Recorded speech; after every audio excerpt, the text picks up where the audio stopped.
Order! Order! You are an incorrigible delinquent at times. Behave yourself, man!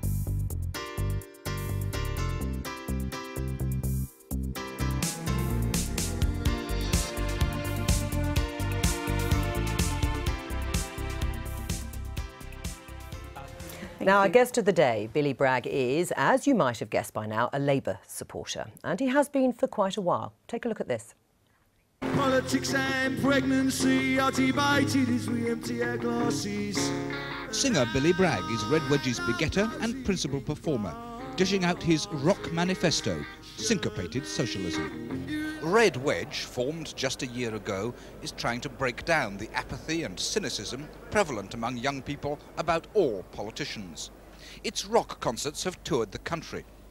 But its organisers emphasise that it also has a campaigning role inside the Labour Party. You can always do more for young people, but Red Wedge has been a tremendous success. So I want to stop and think, but most times I have to run away. A younger Billy Bragg. So, Billy, you can't be accused of inconsistency. Have you always voted Labour? Yeah. Well, no, I've tactically voted where I live in West Dorset because only the Lib Dems could defeat the Tories, and then they got into bed with them, and that kind of sunk me. So that backfired. I'm still getting grief on Twitter about that, let me tell you. And you will for time immemorial, no indeed. doubt. Are you feeling positive about where the party's at? I am, yeah, because I finally have the opportunity to have Labour Party policies that are in line with what I believe in. The last few years made it rather difficult to go out and vote positively for Labour. I was voting against something. It's much better to be able to vote for something. I think, in some ways, I kind of understand how the Brexiters, people who voted for Brexit feel, because for a long time they didn't feel their view was represented, and when they did have a chance, they all went out in droves to vote for it. So I see some reflection in that, the way we feel in the Labour Party. We're not going to give up on our man just because people are giving a stick about him, because he represents something that we've wanted for a long time. We're going to stick with him. Right. Do you think one of the things that is denting that sense of positivity, as you've described, is this issue of anti-Semitism within the party? Because obviously we've heard these speeches, these moving, dramatic speeches from female Jewish MPs from the Labour Party, the party that has always said it's anti-racist. When we elected Jeremy Corbyn leader, we sent a signal that we wanted the Labour Party to be held to a higher standard than it had been before. And I think dealing with this problem of anti-Semitism within the Labour Party is part of that whole process. Right, but have they failed to live up to that standard? Because there seems to be an admission on the side of the Labour Party that they are only now going to deal with, they say, issues where there are people, Labour Party members, who are accused of making anti-Semitic comments. They've still not been dealt with. Ken Livingstone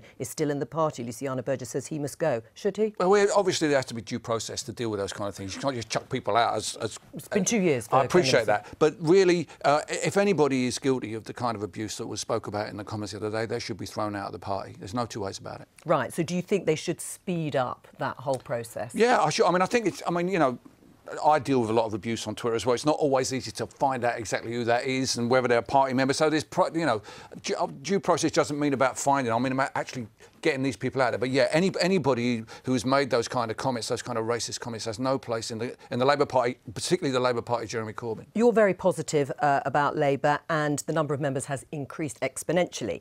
Why did Jeremy Corbyn fail to win that election last year? Well, I think I think during the election campaign, if I remember rightly, there were one or two headlines that were rather negative about the prospect of a Jeremy Corbyn. But the Conservatives ran arguably one of their worst campaigns. Yeah, but they kind of took it for granted that they were going to win. And I think one of the aspects of the election campaign last year was the idea that someone like Corbyn could be seen as a viable candidate to be Prime Minister. And I think that was proved. It's a shame we didn't win. The system is difficult to win under in those circumstances. But there's something wrong with our democracy. People want change, and the system hasn't been able to deliver that change. I think that's why we've not had a party win the election. I'm hoping Jeremy Corbyn will be that candidate, change candidate in the next election.